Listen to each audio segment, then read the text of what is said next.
Dun, dun, dun, dun, dun, dun, dun, dun, dun, dun, dun, dun.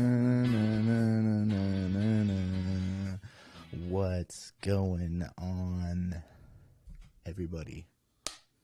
This is Jon Does, episode 81. Incredible. I think I've said this before. This might be the most consistent thing I have ever done. Yeah. Thank you. Thank you so much. Appreciate it.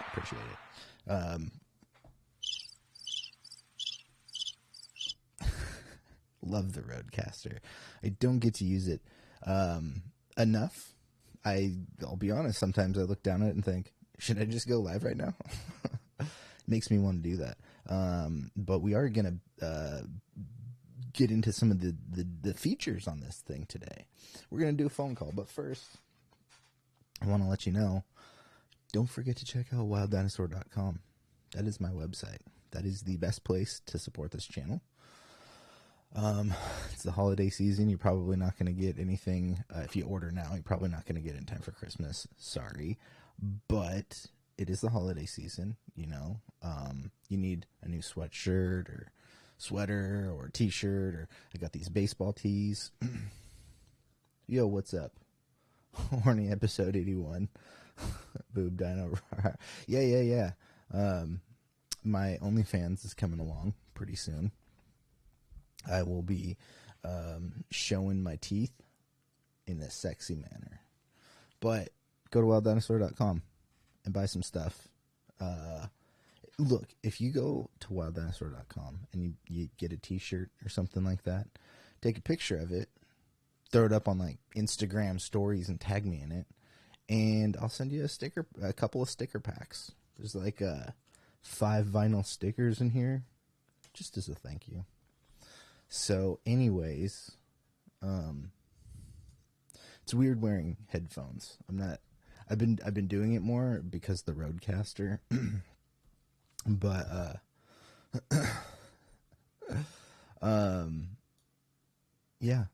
it's kind of weird. I'm used to hearing my voice back because I do lots of stuff where when I worked in news, we had to wear headsets with full headset and stuff like that to talk to each other, and I could hear myself. And I worked in news for quite a while. No, the Dino Clan want the bear buck pose with the instruments. I'm not saying no to that. Do you know Derpy? Do you know Stavros? He's a comedian. He's doing his rounds. Stavros has a calendar, and I was considering doing something similar. Just saying. Dinosaur themed nude calendar with musical instruments. Need I say more? Probably not. I want to get into a couple of things real quick. This is a little shorter first segment because, like I said, we're going to put this Rodecaster to use today. But I wanted to talk about some movie trailers because there's been a ton of movie trailers coming out. We're at the end of 2022 and we're, headed into 2023. You better dress up as a certain musician in that calendar, Bearbuck. Yeah, like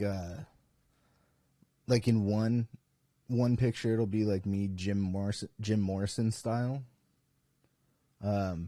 fully nude, long hair, maybe a puka shell necklace or something, and like a keyboard right in front of my junk, something like that. Or we'll pull off the old. Oh man, back in college, somebody made a poster. Oh man, I can't believe I'm about to tell this story. I got real drunk one night, and I was at a friend's house. I walked into their room because I was like, "Hey, can I?" We were all hanging out in the living room, and I was like, "Can I play your acoustic guitar?" He's like, "Yeah, sure." So I go into his room, and I get fully naked and I come back out with the guitar, and somebody took a picture of it, and that picture ended up in someone else's hands, and it got turned into a party flyer that went around my college town. And a couple of times people were like, yo, you're that naked dude from that party flyer. I was like, yep, that's me. That's me. Anyways, that's my story, and maybe I'll recreate that moment for you guys in a calendar one of these days. What do you think? Should I do it? I already know what the answer is. It's going to be 100% yes. There might be one or two people that are like, put your clothes back on. I can't see. I'm just like translucent. Not translucent. I'm just like, I reflect light super hard. Anyway, sorry, getting back on track. There are it's the end of the year, so we're starting to see stuff. I mean, we've been seeing it for a little bit now. It's not like it just starts at the end of the year, but we're seeing trailers for movies that are coming out later this year. And I'm not going to get too deep into it, but the Spider-Verse sequel looks really good. I mean, I'm there to see it. I also, I wasn't completely blown away by the trailer, but I think it looks cool, and it brings me back to that first one. I love Spider-Verse, by the way. The first one, it is the best Spider-Man movie like ever made. And you know, the trailer just makes it look like more of the same, which of course we want more of the same.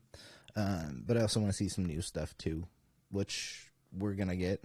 I mean, there's bits of it in the trailer. I don't know. This trailer didn't get me fully excited, but I'm going to go see the movie. So that's really all I'm going to say about the Spider-Verse one, because I don't want to get into, like, what versions of what Spider-Man we did or didn't see in the trailer, because there's a ton of them. Basically, I think if you can think of a Spider-Man, they're probably somewhere buried in this trailer. The one trailer that I really want to talk about right now is the Barbie trailer. That movie looks ridiculous. It's pretty quick. It's like 1:40 seconds for the trailer, and the first half of it, it's like not scenes from the movie. I love this. I love when they do this, when they create like a new thing. I mean, maybe this is in the movie or not. I don't know, but it seems like something that was made for the trailer. And it's a complete parody of 2001: A Space Odyssey. The whole, like, the monkey scene. And it's a real good parody of that. And then it gets into, like, the logo and the logo, and then, like, pretty quick clips of the movie, but it looks very bright. It could be a really fun movie. I mean, Margot Robbie's great. I am a big Margot Robbie fan. And Ryan Gosling's in it too. He plays one of the Ken versions, and Simu Liu, who plays Shang-Chi in Marvel's Shang-Chi, is I think an alternate version of Ken in this. But it overall looks really fun. The most baffling part of it is the fact that it is Greta Gerwig and Noah Baumbach, who are, like, known for like Lady Bird and stuff like that.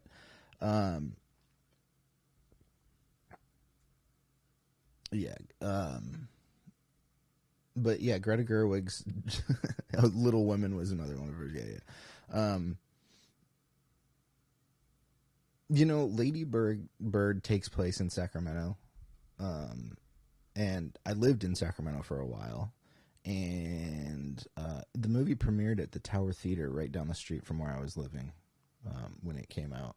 I didn't go to the screening, or I didn't go to it. I've never seen Lady Bird, actually. So I can't really judge it. But yeah, it happened at the Tower Theater right down the street from my house, which the Tower Theater, if you are familiar with physical media, Tower Records, that used to be a big deal in the record slinging business. Tower Records started from the Tower Theater, which was cool information I didn't know when I first moved there. So yeah, Greta Gerwig is directing the Barbie movie, and yeah, Noah Baumbach is writing it. Let's see, dang it, there we go. That's what I'm looking for. So many circles on the internet to take you to the place you originally intended to go. Yeah, Marriage Story, Squid and the Whale. He wrote Fantastic Mr. Fox. Okay. Well, I know he didn't write it, but he did the treatment on it.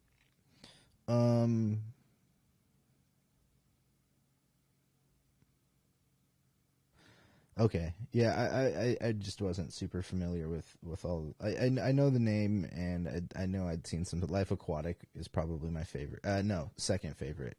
Fantastic Mr. Fox is my favorite Wes Anderson movie. I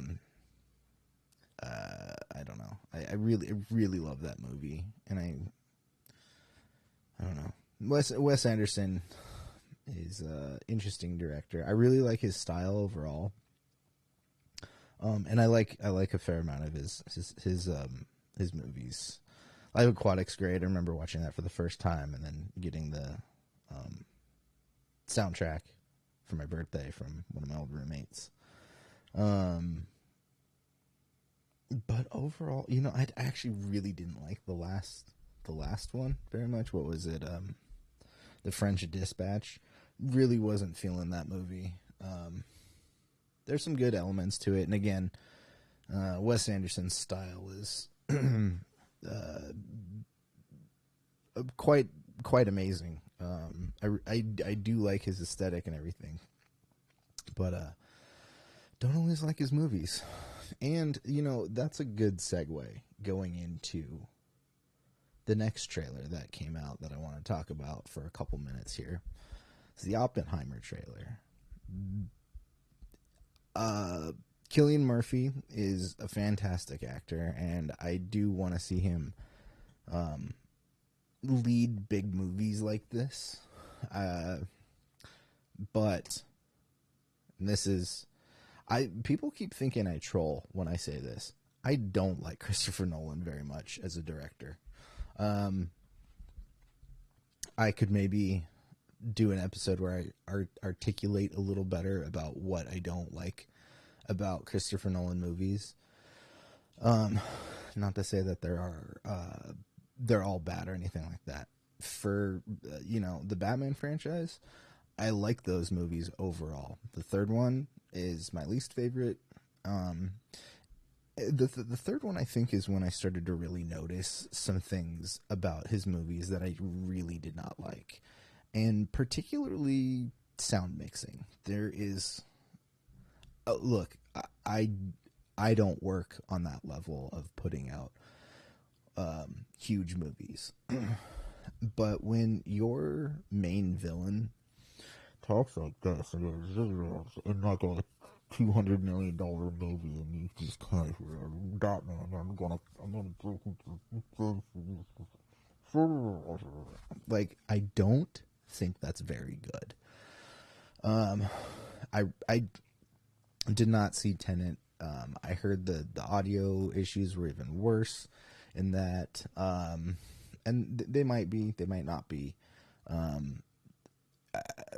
I don't know. There's more to Christopher Nolan movies that I could speak about at some point, but I'm not excited about Christopher Nolan movies when they come out. What was it? I think I saw Dunkirk, and that might be one of the better ones that I enjoyed. That was I remember that I watched it, but I don't remember the movie very much, except for the sound mixing. The sound mixing in that one was great.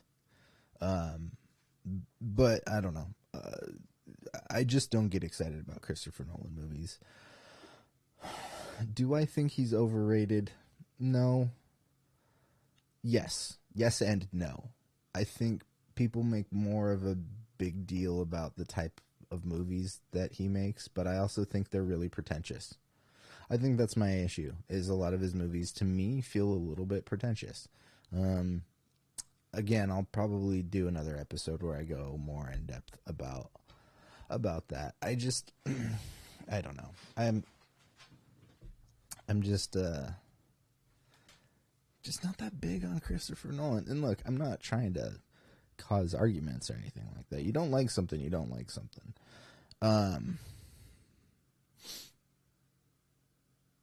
Sorry, I gotta do a little text here.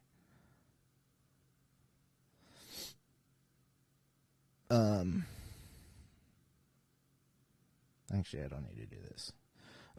Yeah. So there's other stuff I get excited about. Christopher Nolan movies, not so much, but I'm also not saying that like he's never gonna make a movie I enjoy again. I'm open to it.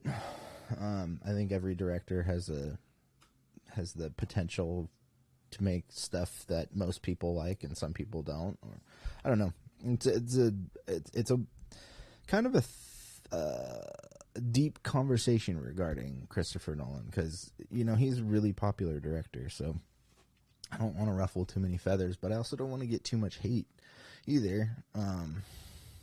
Sorry, I don't want to give too much hate. Like, I don't want to go off and be like, Christopher Nolan sucks because of this. Like, I've enjoyed his movies in the past, but I don't enjoy all of them.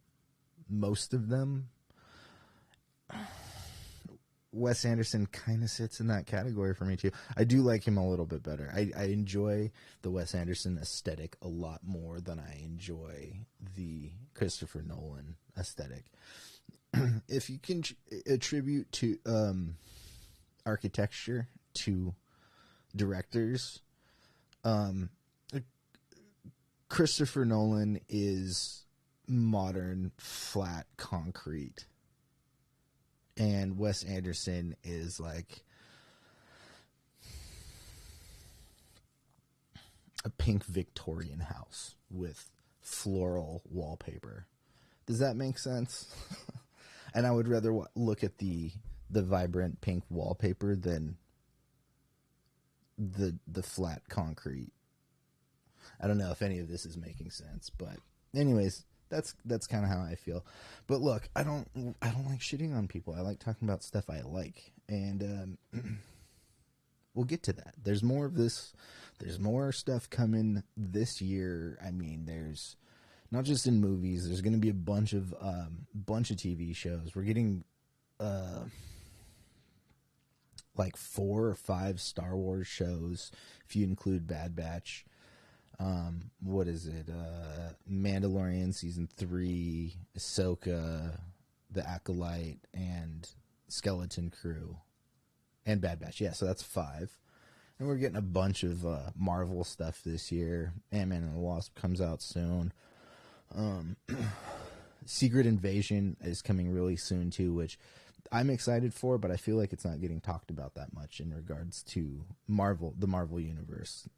Because you got Ant-Man and you got Guardians 3, and Guardians 3 is something I'm going to talk about here after the commercial break, which I'm gonna do a commercial break a little bit early today, like I said, because I want to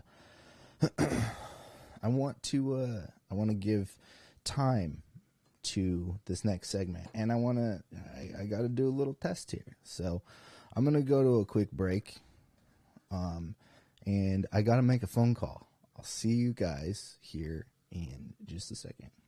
I'm Richard from Richard's Pet Wedding Facilities, and I give these stickers away at every pet wedding. The kids love them too.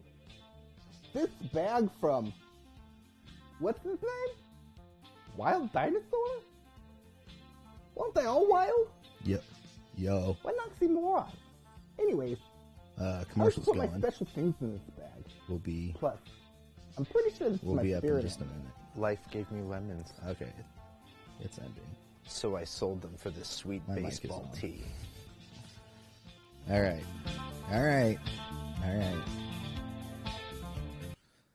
And I'm back. Oh, and I had the graphic up already. Spoiler alert. I have somebody on the phone. Ryan, Can you hear me? John, clear as a bell. Oh, fantastic. I got your audio. I think everybody online can hear you. They can hear your voice. They got this picture up here that I got for you, you playing the acoustic guitar. Oh, that's a nice one, dude. It is a nice one. I like it. I like the aesthetic of your backyard. So how you doing, You and dude? me both. I'm well, man. I'm well. Thanks for asking. So, just for everybody out there, Ryan chimes in frequently in the chat, says hello, likes to throw in his 2 cents here and there. And I've known Ryan for, oh boy, I don't even know how long I've known you for. 2012, maybe 13. I think 12 is about right. Yeah, that sounds about right. 2012-ish. The fall of 12, I think. Yeah. I think we were both working at a bookstore, and I think I got that job in like November, something like that, if I remember correctly. So Ryan and I have worked together for a while, and we both have spent time throwing media away, destroying media, pocketing media, no, just absorbing stuff at the bookstore, because we had all kinds of stuff there. But Ryan is a friend of mine that we do music together. He plays guitar and bass and likes to do some percussion and stuff like that. So we've made some music. We got some stuff up there on your Bandcamp. What was that called? That was Sheepdog vs. Wild Dinosaur. Is that still up on the Bandcamp? Animal Farm. Yeah, it is. Fantastic. So before the break, just we can get into our segment here. I was talking about movie trailers coming out this year, and there was one that I didn't bring up so much, but I've seen it a couple of times now. I went and saw Avatar for a second time with my friend Pat, and I've seen this trailer twice now in 3D, which is it's fine. But I watched the Guardians 3 trailer, and the song they use in the Guardians 3 trailer is the theatrical version, if you will, the trailer version that they do where they rip vocals and like a melody out, and then they put a big orchestra version behind it for, a 2-minute trailer. The song they used was "In the Meantime" by Spacehog, and it got stuck in my head, and I remember when it came out, and one of the things that I wanted to do was talk to Ryan about it, because I know this was a formidable era for him musically as well when this came out. So you're familiar with the tune? Yeah, tremendously, man. It's funny that, well, let's drop the charade. We were talking on the phone the other day. Yeah.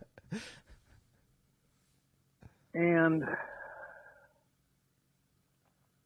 the general drift of it was earworms. Yes. It got stuck in my head. Yeah, it was a gripe against James Gunn, as a matter of fact, which between the two of us, we haven't much bad to say about James Gunn, right? No. Yeah, he stuck that song in your head. It was a popular song, but man, if I could tell you a few things about it and the time and the place, I'm not a walking encyclopedia of pop music, although I love the type, but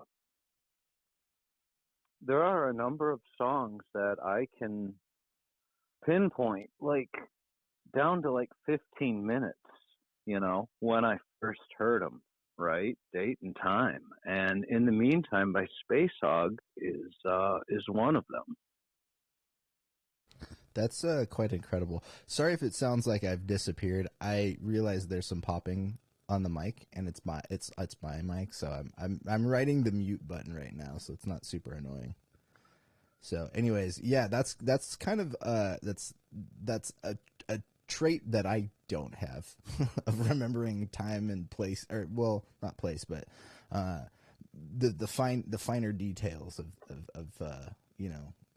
exact times and moments and things like that. That's quite incredible that you can remember to the hour essentially. Well,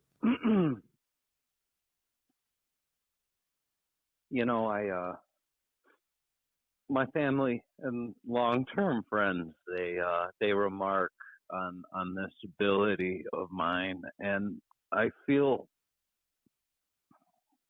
like a fraud somewhat, because I do keep a journal, is the thing, and part of it is just writing it down and referring to it later, right? Yeah. I can say with dead certainty that I saw Nadia in Ann Arbor, Michigan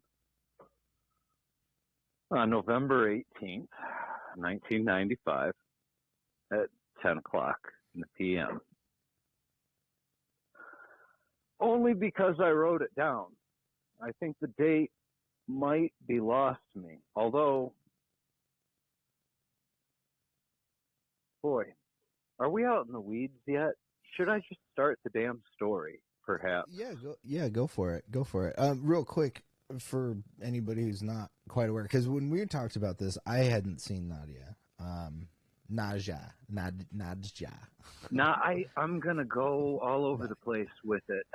That's good. Let's do it. Let's talk about it. We don't need to stick to one pronunciation. I mean, but yeah. Well,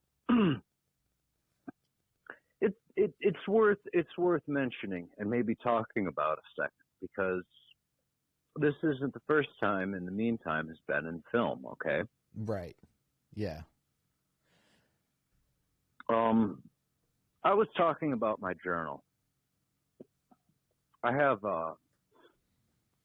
some folders back at my parents' place, and they're full of flyers and zines and ephemera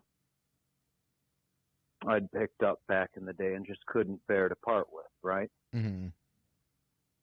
So I'm pretty sure in there is this red Xerox advertisement for Nadia. The Michigan Theater was this kind of an old vaudeville house, okay? Mm-hmm. It was built in 1927, and just beautiful, ornate marquee, old school marquee, Yeah. with the Love it. block letterings and the light bulbs. They had a stand beneath the marquee, and every month, we're talking the fall of '95. That was when I was, that was me on the scene in Ann Arbor. I was a freshman at U of M, Mm-hmm. and I was not necessarily from the country, but I had never really had the opportunity to roam a city or anything like a city before. Mm-hmm. There was a liquor store maybe a 25-minute walk from my parents' place. And there was a Kmart maybe a 40-minute walk from my parents' place. So there were 3 or 4 movie theaters within blocks of one another at the time, right? And the Michigan was something else, man. Beautiful, beautiful. Had the best movies. they'd do midnight showings. I saw Akira there. And I saw Nadia there. Saw so many movies there. It was ridiculous that fall. I think I wound up getting something like a 3.2, which was not a great GPA for me. And I had certainly bitten off more than I could chew, but I saw a lot of movies that term, you know? Mm-hmm. Raided a lot of bookshops. There must have been a dozen bookshops at the time. And there were probably like eight music stores, dude. So I was just a kid in a candy shop. And I would have seen the trailer for Nadia, you know, about a month before, and I would have been excited to see it. What I found out at the time was, what I found out, like, I don't know, man. After we talked about this, I started doing some research, right? Yeah. This Nadia movie only screened on like 14 theaters over the span of 18 weeks. Okay, so not much. It debuted in Michigan on August 25th. New York Times had the first review, and then it stayed, I guess, in theaters until just after the New Year. Mm-hmm. Roger Ebert gave it 2.5 stars.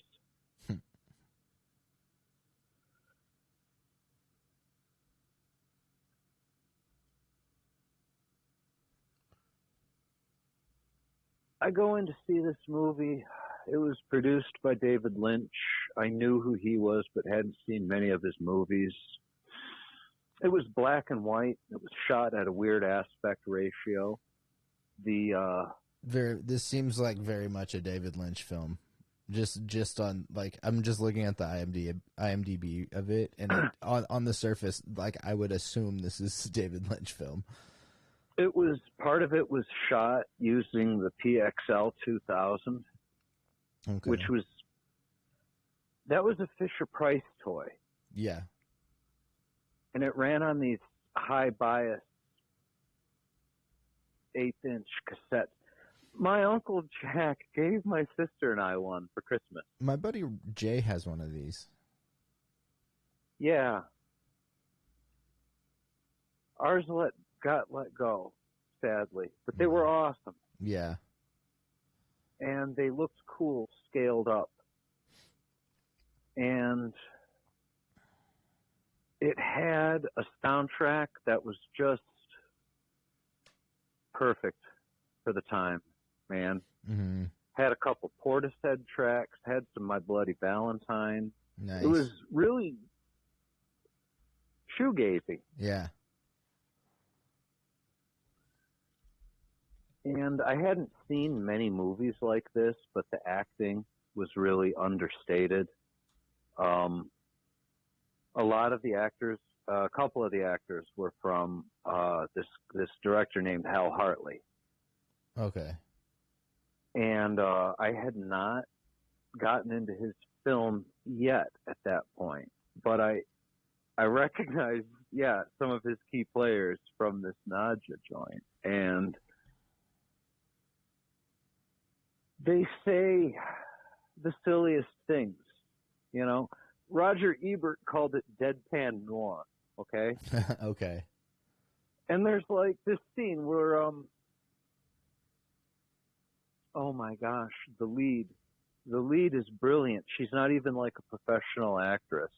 Her last name is Galaxy, I think. Okay? Or Crazed. Her name is Galaxy Crazed, I think. Okay. And she's like showing Nadia this spider. And she's like, I tried to teach him French, but he just wasn't into it. And Nadia's like, maybe he's got a learning disability. And they're doing this with like straight faces. And that sounds great. it's pretty great, but like you're confused somewhat because you don't know if it's like a farce you're looking at or if you're really meant to care for these characters. Yeah. Okay? Yeah. And like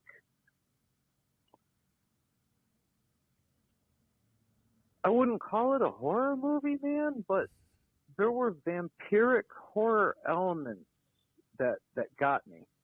Like deep, okay? Uh-huh. Like,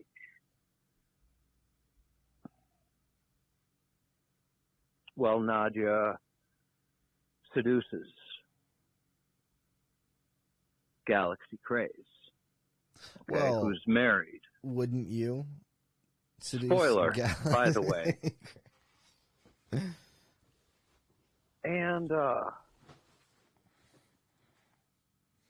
beg your pardon. I was just alerted that a message showed up. I'm not going to look. Sorry.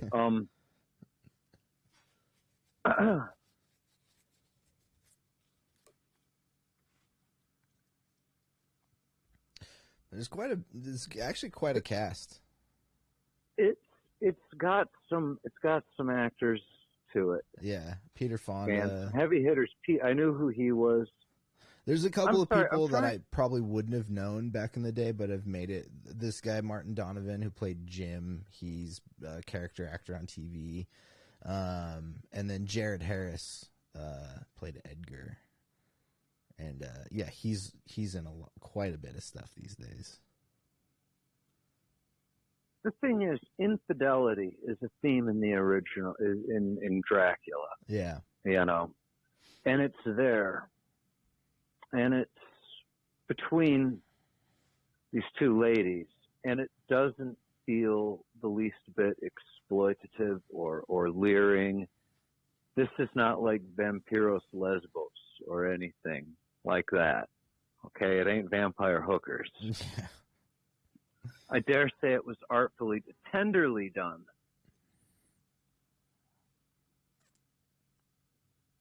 And there's genuine sadness to this film, okay? And I think the soundtrack reflects that perfectly. And yet, in spite of it all, and so much of it is gloomy and stark, okay? But yeah, I'm trying to set this up.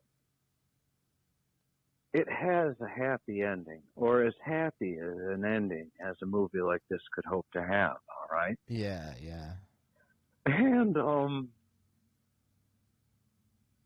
the last scene sort of fades to white, and there's an original score in there too. So there's like a few bars of melancholy piano kind of fading away. Uh-huh.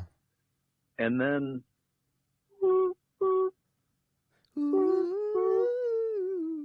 yeah, In the Meantime comes on, and it was a different mix than what made it on the radio. But I had never heard that song before. It just wasn't out there. It was completely new. And in that context, I mean, it was there among... I loved Portishead, man.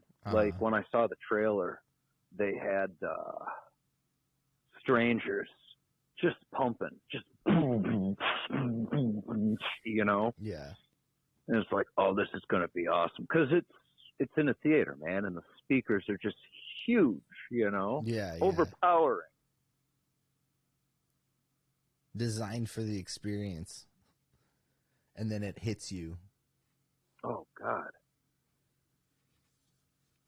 So, yeah, there's this Spacehog song at the end of, you know, what I have since learned is a really obscure movie. It hasn't had a proper, like, DVD release.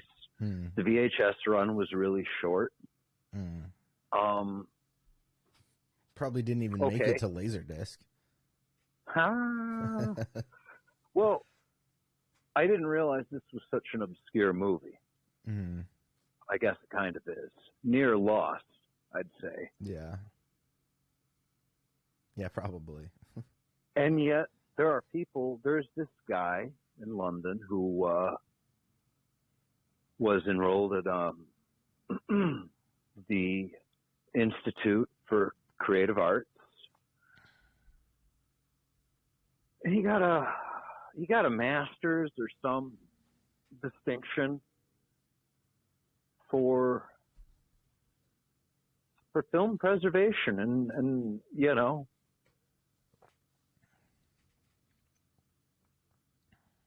his subject was Nadia. and he managed to get this screening for this movie. Secured the permissions of David Lynch himself and the director. They managed to track down a print in Europe. There aren't many. There were only 14 theaters running that. And one of them was in Michigan. Ann Arbor has always been a film town, man. Such as it is, they've got the Ann Arbor Film Fest. That's been going for a long time. And when I was there, they would always do like advanced screenings of films. Kevin Smith, I met Kevin Smith when directors would show up, and do these screenings. It was kind of a film town, man, and I was definitely taken in by that. Yeah. See, in that first semester, I thought I was catching up. I had seen what a privilege, living within walking distance of like 4 movie theaters, and however many bookstores and CD stores and magazine racks. And they had multiple comic shops in that town, man. I was envious of those that had been born into it, but most of them took it for granted by the time they were my age. Yeah. I thought I was catching up and establishing good media consumption habits. In reality, I was grabbing all I possibly could from a bunch of dying art forms, and media that was going to be dead within 10 years. So let me ask you this: when you're out there roaming the streets, did you actively look for the Nadia soundtrack, or did you? And what was so frustrating about that was it was just what was his name? I think it's like Stephen Fisher Turner did the score for that. And that's all you got with that record. So you didn't get that Spacehog jam, and there was a cool Verve song. Verve. The songs they picked were choice, man. Yeah.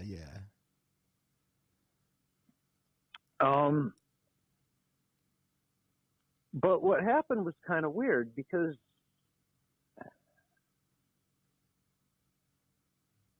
like I said, man, that movie kind of shook me to the core. And it's not particularly violent. There's nothing upsetting about it, but like a good vampire movie, I was distressed, and I started to have my misgivings about those songs and remembering so much from that night. Okay. It was a cold night. I looked that up, but I thought I remembered snow, and I did, and that wasn't always a given for November. As a matter of fact, that whole winter, there was a blizzard. The blizzard of 96, man, hit the East Coast. We got some of that. We also got a polar snap, the likes of which we hadn't seen in decades, and like our temperatures were like 20 below. It was crazy. It was a crazy winter, and it started early.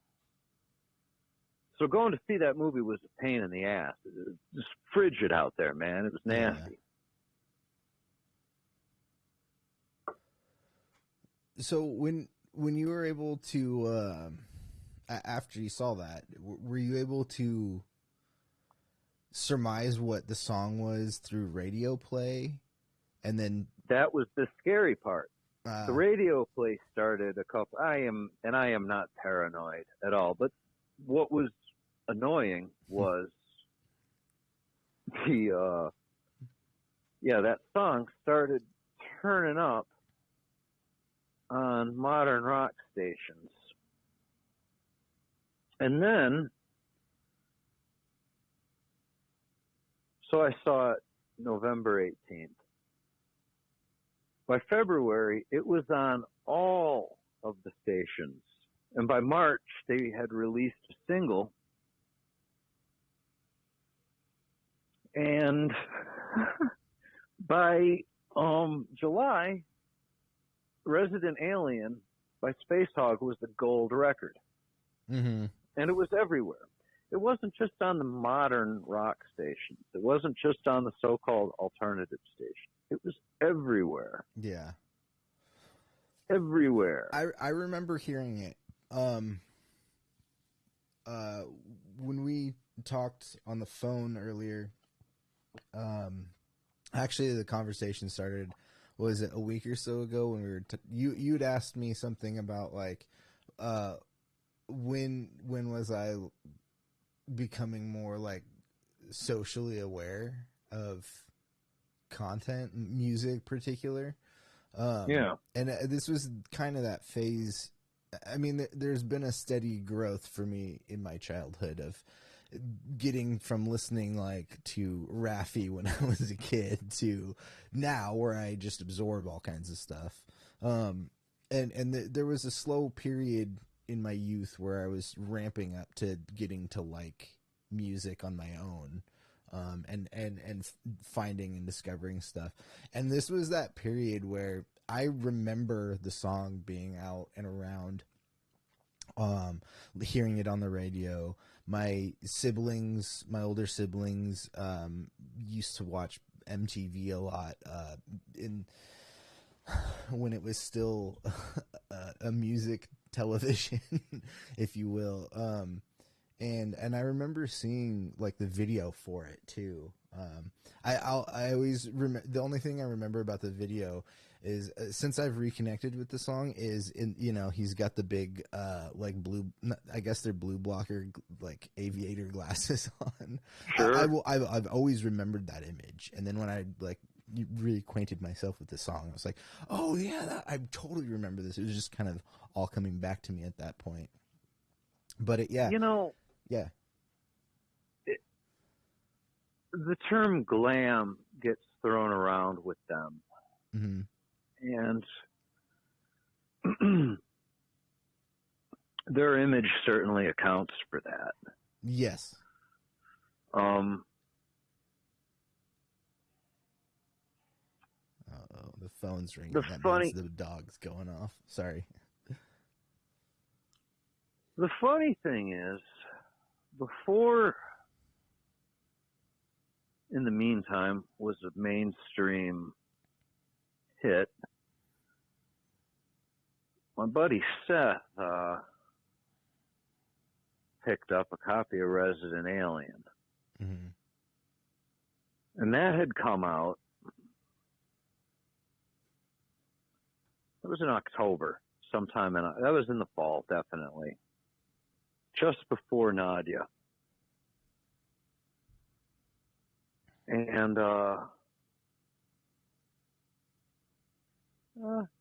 song was definitely on the radio, but he picked up the album and he put in the CD, and that song came on In the Meantime. Mm-hmm. And I hated admitting it, but I was like, all right, that is a great song. That is a great song.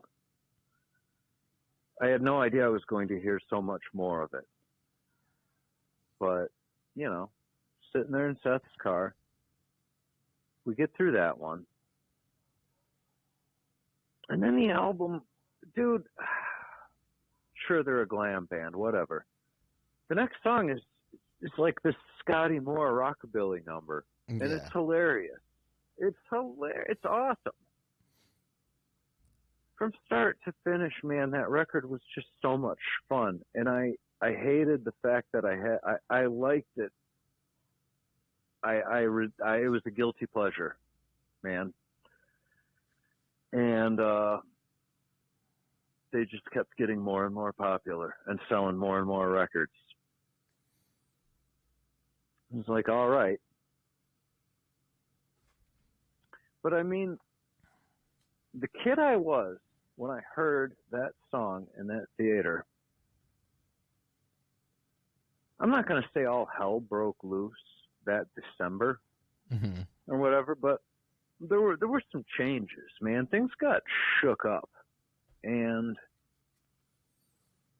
I didn't want to dwell on anything that was sort of connected to life before that December, and that would have included Nadia, you know, and the fact that I loved it as much as I did, you know, just hurt me that much more. Well, let me ask you a question about something, because you brought this up when we talked before. You play music. We've done music together. Try to, yeah. When did you start playing bass? Because I know you've had guitar around you for your whole life. I started playing bass in hold on. I need to know to the minute that you started. No. Just kidding. I went up to, so there used to be a Guitar Center in El Cerrito. Mm-hmm. Okay, and so in the second week of February 2008, I went up to El Cerrito and I bought that Violet Squire Precision bass. Okay, so it was 2008 you started playing bass? I started playing bass in 2000, and then I went home, plugged in to the gray Tascam. Yeah. And ripped off 2 Spaceman 3 bass lines. I asked, got him on the first shot. I ask you that because you had mentioned something about trying to learn that bass line and trying to sing at the same time, which look, is a difficult task. The more I learned a Spacehog, the more I hated him, because that oh boy, I hope I'm not killing his name, but it's like Royston Langdon. Yeah, okay? Yeah. Skinny fella, blonde hair. Yes. Good looking. Yep. English. You know I hate his guts. Yeah. You know I hate his guts. Absolutely. Yeah, and his brother was like rhythm guitar player or something like that. That would be Anthony.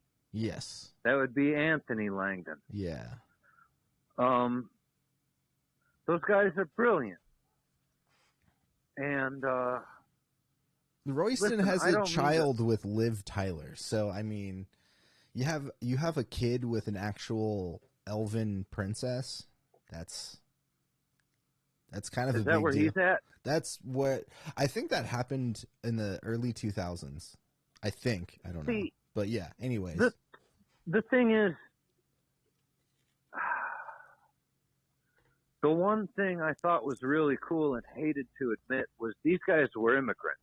I mean, the name, the title Resident Alien is autobiographical. Yeah, because they got their start in New York City, even though they're all English. They sure did. Yeah. Well, Nadia was formed in New York, filmed in New York City. It would have been during winter break of 93. And they filmed some exteriors in 94. And you can tell because Nadia walks by this strip of album advertisements. It's almost like a comment on the soundtrack, man. Because it's like, there's some cool stuff up there. Yeah. There's like Pantera. What's the one with the Far Beyond Driven? Yeah. With the skull and the drill bit. Yeah. But then there's like Ace of Base, the sign. Yeah. Oh man, I remember that one. Okay. Yeah. Oh, ZZ Top Antenna is up there. Sure. Yeah.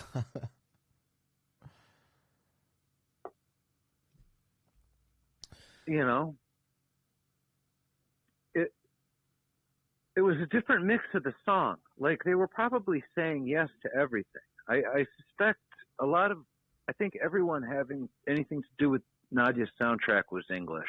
And I think the same agency routed it and blah, blah, blah, blah, blah. Yeah. It was a good choice. Spacehog was nothing like My Bloody Valentine or Portishead.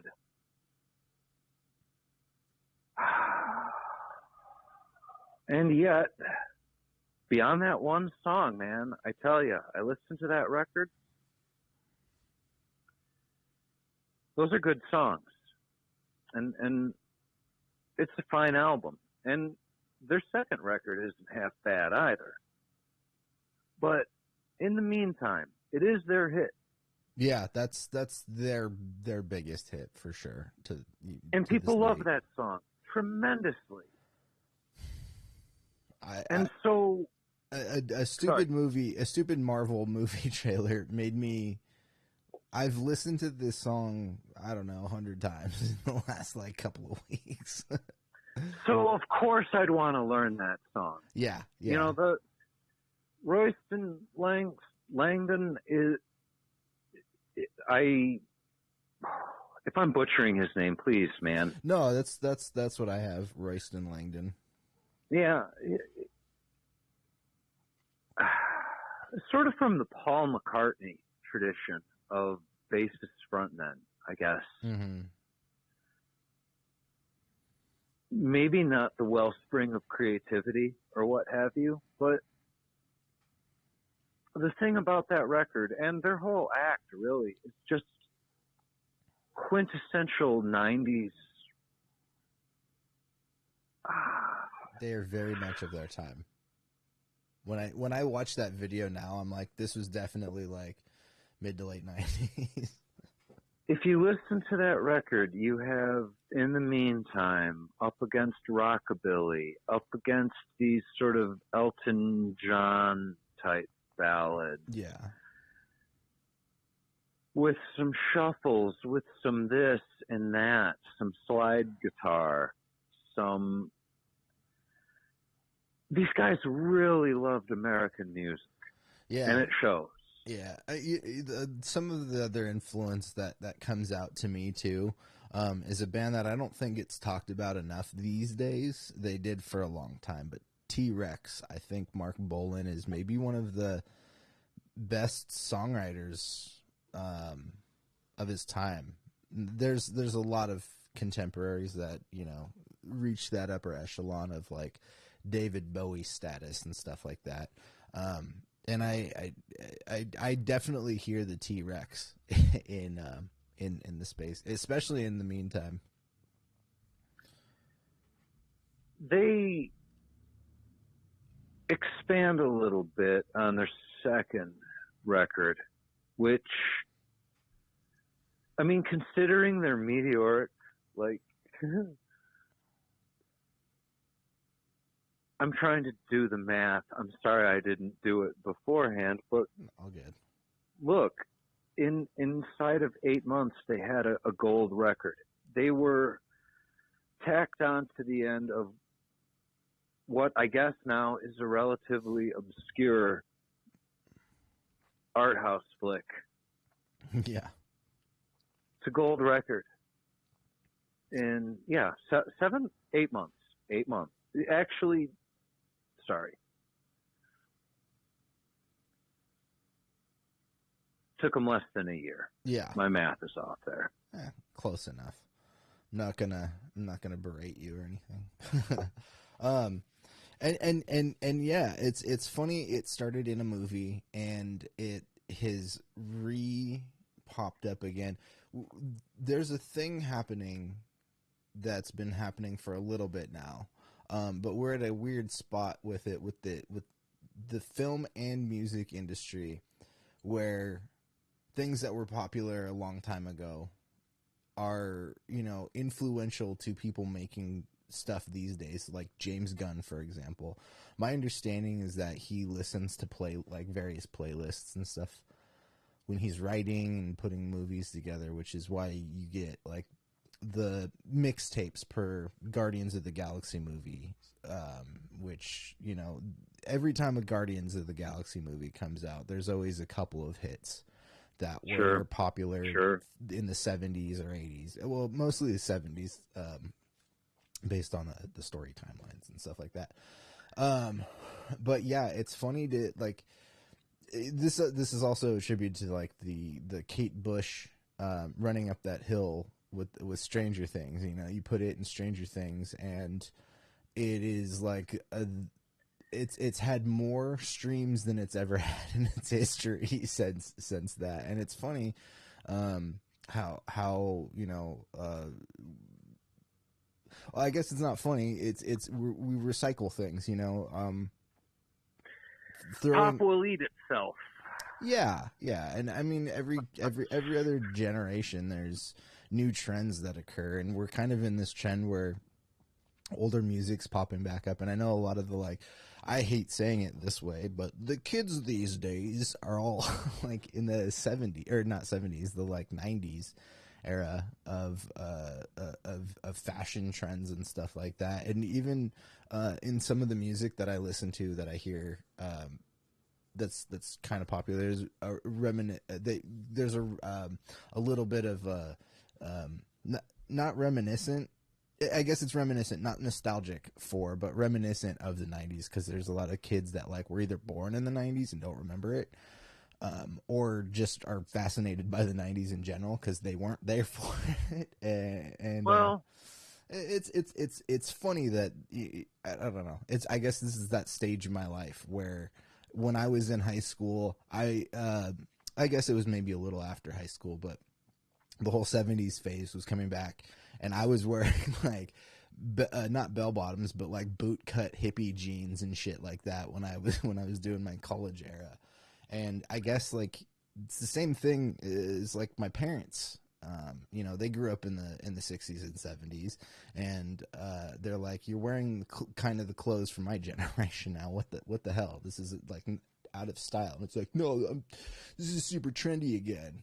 And we're kind of doing that with the 90s. I mean, no hate or anything. It's just kind of how these trends work. But it's funny to see what is hitting in these like 90s revivalist era.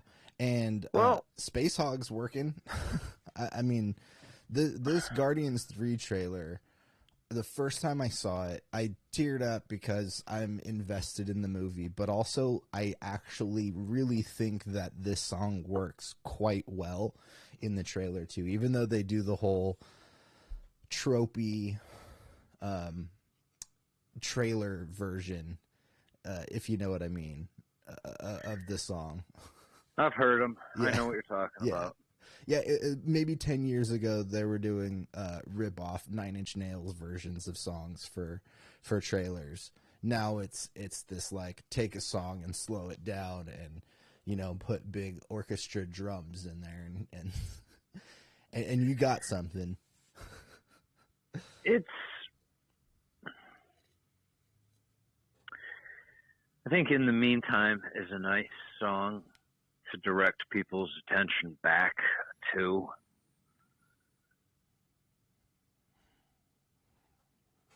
Honestly, I was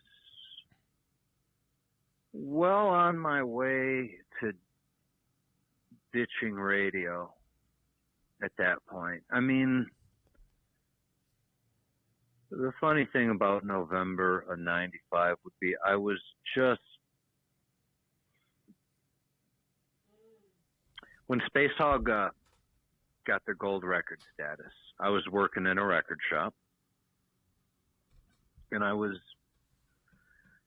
learning some basics of guitar by that point.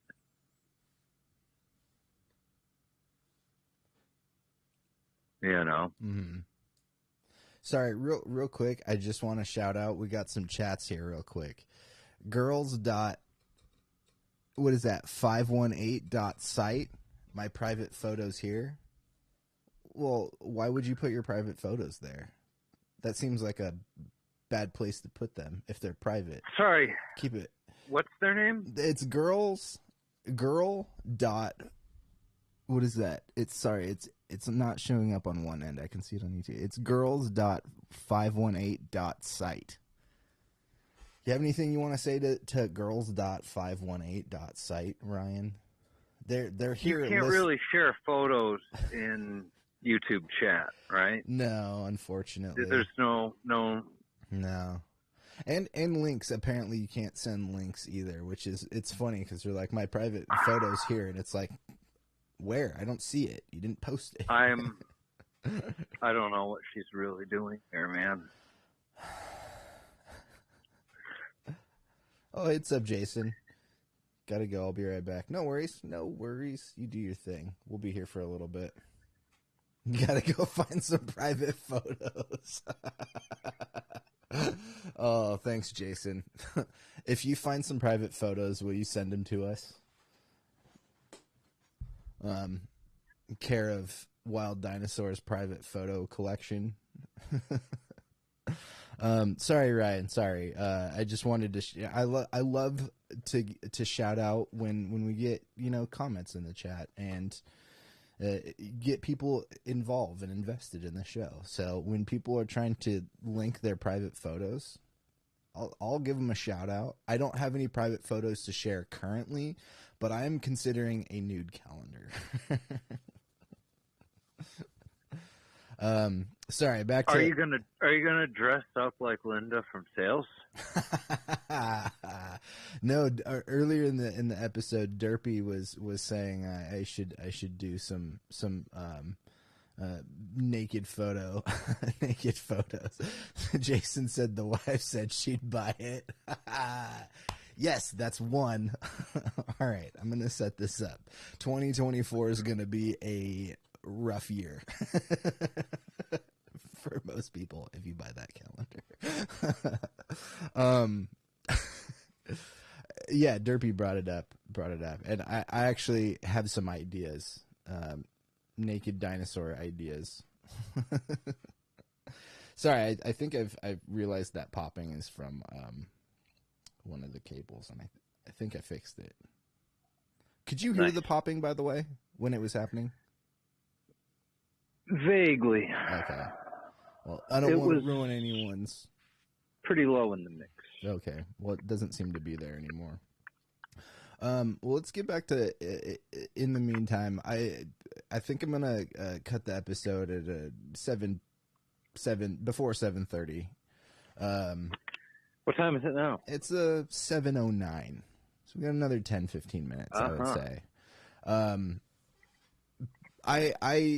I think this song is a real good one to go back to these days. I'm glad that it was used in this trailer to mix around the old member berries in my brain. You see, what I took for granted at the time was that really all of the songs on that album were borrowing elements from previous trends. Yeah. Okay? Yeah. I took it for granted. My understanding of art by that point was that that's what everyone should be doing. Okay? Yeah. You know?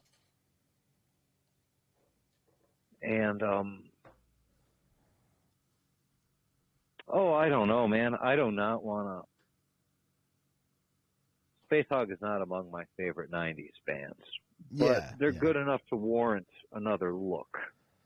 Absolutely. You know? And we talked about the one-hit wonder aspect of them the other day, too. And you had mentioned... Because, again, I wasn't super conscious of all of my surroundings at the time. I heard this on the radio, and then it kind of dissipated into the ethers. And I didn't hear it again for a really long time.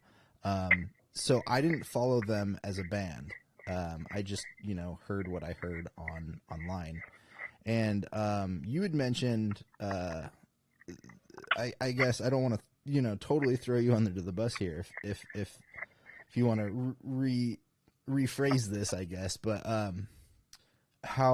what is it? The Chinese album? Is that their second one? Uh-huh. Yeah. Is kind of a blueprint for a sophomore slump. Well, yeah. Boy. Yeah. The thing is, man, they really crashed and burned on their third.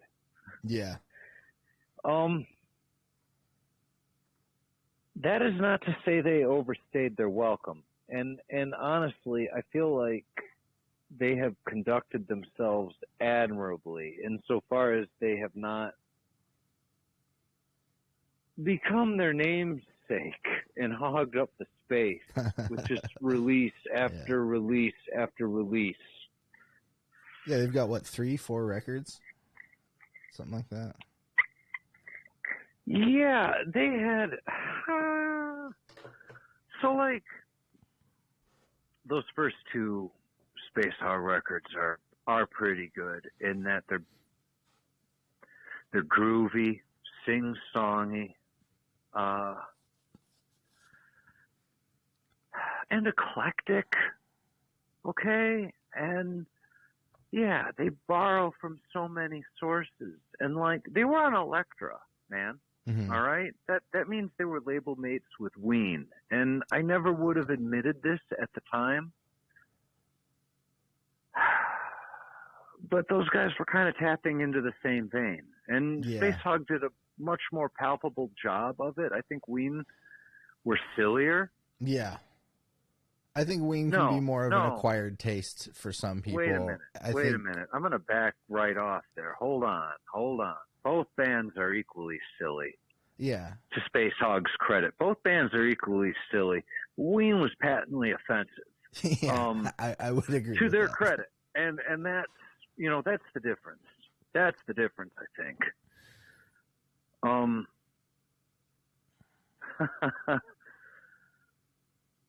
But there was a lot to love about that band at the time, and I don't think,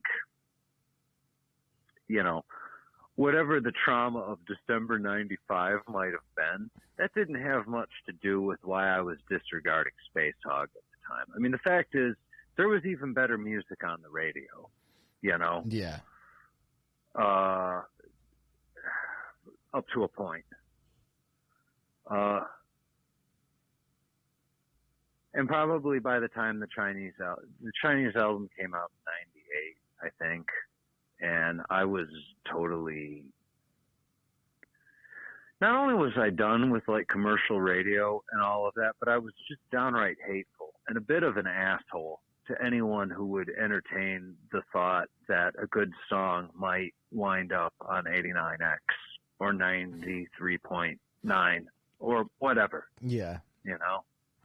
Whatever the big top 40 stuff was, or top alternative or rock or any of that stuff. The thing is, going back to November 18th, 1995. Let's say Spacehog played at 11:45 that night, and I was out of there by 11:52. Mm-hmm. I might have been the coolest kid in town. The problem is I would have known it. And whatever trouble that fucking... Ooh, damn it. All good. Sorry, John. I don't care. We nearly kept this. That punk, that 2-bit shit that was stepping out of the Michigan Theater deserved whatever trouble was coming his way. Uh-huh.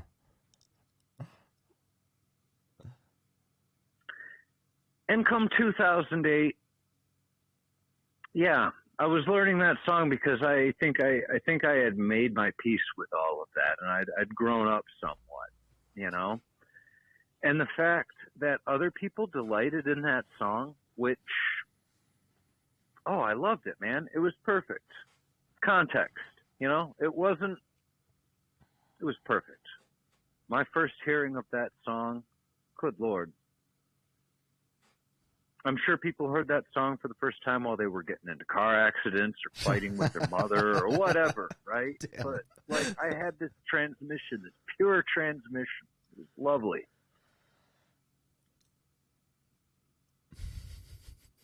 Part of the problem was I was a big fish coming out of a small pond. Yeah. Yeah. And I didn't exactly get the grades that I had hoped for, but I had a lot of talks with my professor, and they were like, you're much too smart to be doing so poorly in my class. And I managed to get it together. whatever low 3-point I got, I struggled for, but yeah, pulled it together in the end. I had kind of similar conversations with teachers, but they were like, "You're getting really bad grades in my class," and I was like, "Yeah," and they're like, "You're dumbass." No, it wasn't that bad, but my public school experience was real fun in California. Just say that. I got a C+ in a philosophy class I took, and I was ashamed because I really wanted to do well in philosophy. But what I learned was I didn't know the first thing about it, and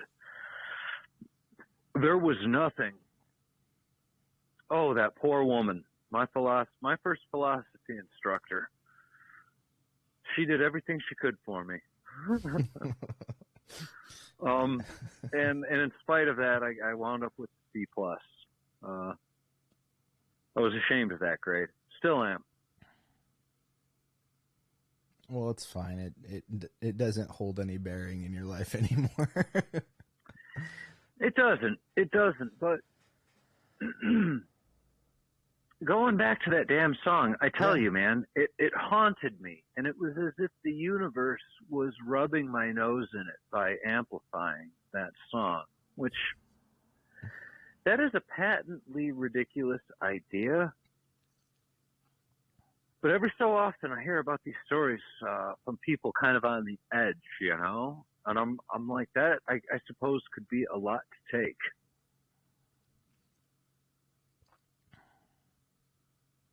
Be it, gosh, I don't know. Are songs really repeated ad nauseum anymore? Yeah, I mean, because that's the thing. We're talking about a time really when that song to me was inescapable. But I'll be damned, I don't know what's current. Well, I don't know if I'm hearing current music anymore. I haven't the foggiest idea. I was having a conversation about this with Pat because we did our first two top of the year shows recently. Next week we're doing our top 10 movies of the year. And we were talking about music, and Pat was having a hard time because he's mostly listened to singles. And he was like, I got singles to talk about, but I can't talk about full records. And he ended up, taking some time and listening to some records. We talked about him last week. His recommendations were awesome, man. Yeah, he had some really good ones. I'm still a little shocked that he had Taylor Swift on there, but it's not a judgment thing. I just didn't expect that at all. But that being said, we were talking a lot about singles. And that is, Pat was saying to me, he's like, I don't think people listen to full records anymore. And I was like, I do. I fully listen to full records. Like if a King Gizzard record came out tomorrow, I would try to take the time to listen to the whole thing. I'd, go for a little drive or go for a walk or something like that and try to absorb it. And I might not always listen to the full record. I might pull tracks and make my own playlists or something like that. But I think Pat had a good point too. Is that a lot of people do listen to singles these days, but also we're in a weird spot because it's not radio play anymore. You don't hear there's definitely still top 40 radio, but you don't get as much as you did in the 80s and 70s, 80s, and 90s, where all you hear is a set amount of songs just being played. Across the board. Just real quick, a little aside, there's another song I've been listening to quite a bit that did the same thing. It was Edie Brickell's I Am, what is it? What I Am. Edie Brickell and the New Bohemians. New Bohemians. That is a good number. And I remember hearing that a lot on the radio when I was a kid. My memory of it is standing in line at a grocery store listening to it while my mom was paying for our groceries, and I was really adamant about opening this box of Crispy Critters, which I don't know if anybody remembers Crispy Critters, but it was a cereal back in the day. So that to me, it's just it ended up on some playlists recently as well. But anyways, sorry. I want to just tidy up the end of this conversation here with in the meantime. Yeah. Goddamn, that music video makes me want a Rickenbacker. I don't know if that's the bass that they recorded the track with, but I've always loved those Rickenbacker basses. I think they're great. See, at the time, one of the reasons I disregarded this band's, I'm not arguing for their greatness, but it's beyond competence, okay? Yeah. Yeah. The goodness. Not every band needs to be great, but, you know, No. even shitty bands put out good stuff sometimes, and great bands put out garbage all the time. Regularly. Pick a fan base, and there's always a good argument on which record's the worst or the best. Like, going to the Mars Volta show this last year, and you know their new album coming out. Like, their Reddit page was real fun. People did not like my opinion about certain records being better than others. But what I find so endearing about that band is they consistently make an attempt to function as a unit. Mm-hmm. There Yes. are no disposable members. Yeah, and it seems like such a rare thing. I mean, I guess I really am out of touch, you know, with what's current. But when I say they're a good band, I mean, they were only a 4-piece. Yeah, you know. yeah.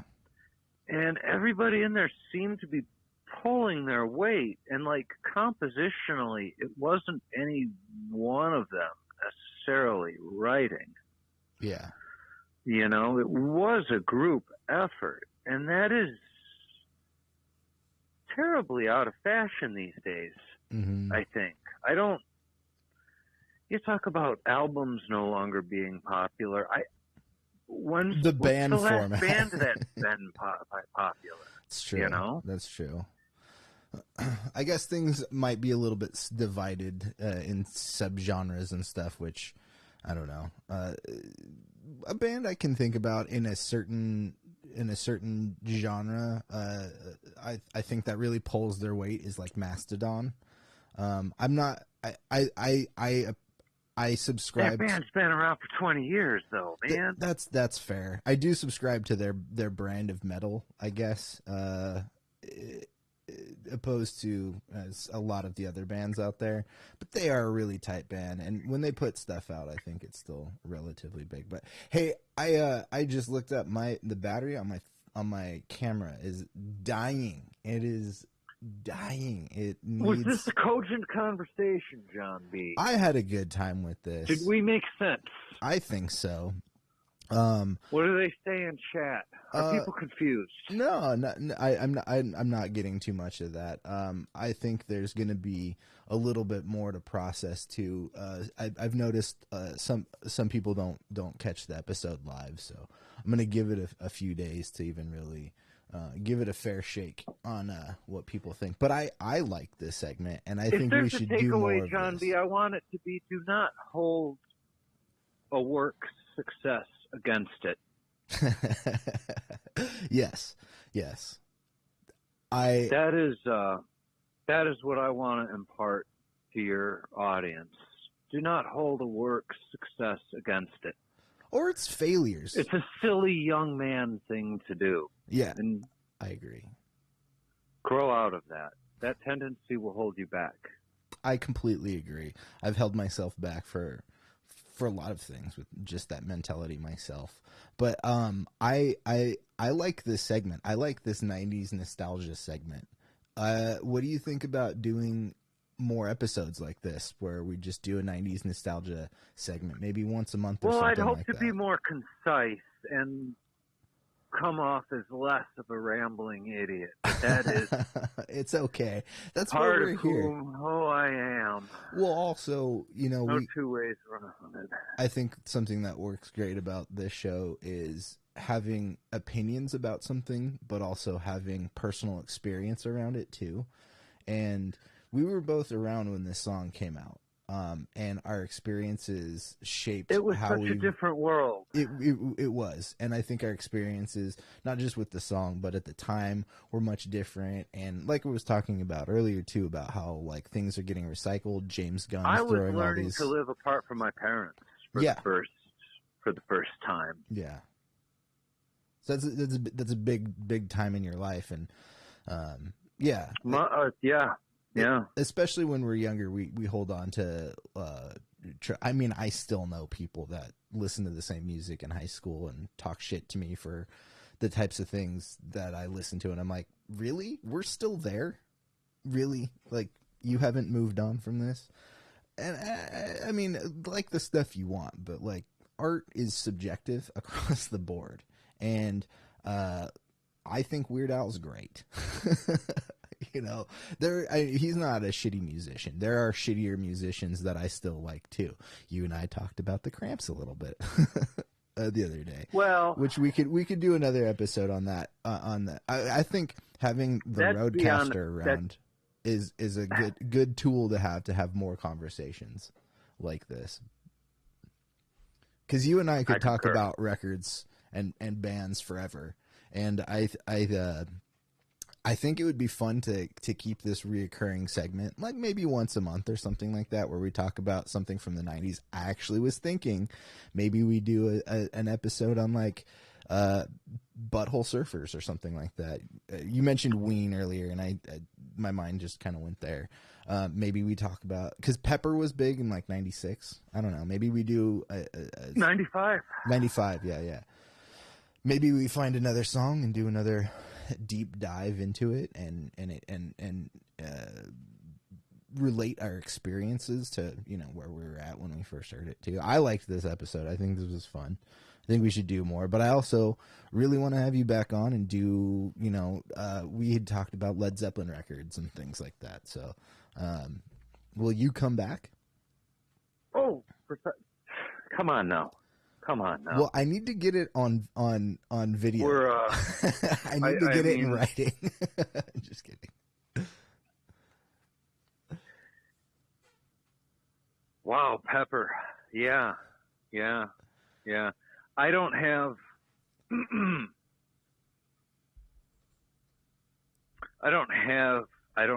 the numbers and the dates and the ticket stubs.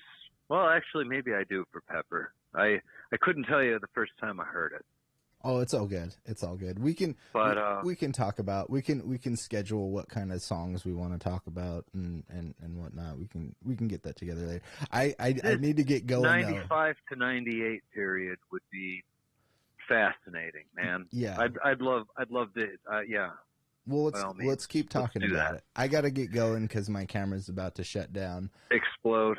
Yeah. So I'm gonna say bye to Ryan, then I'll do the end of my show real quick. So Ryan, thanks for joining me. It was a pleasure, man. I had a good time. Nice talking to you. Nice talking. Always pleasure to talk to you, man. Nice talking to you too, and we'll talk to you soon. All righty. All right. Bye. Good night. All right, so that was Ryan Hudson, everybody. Thanks for joining us and having this conversation. I thought it was really good about Spacehog in the meantime.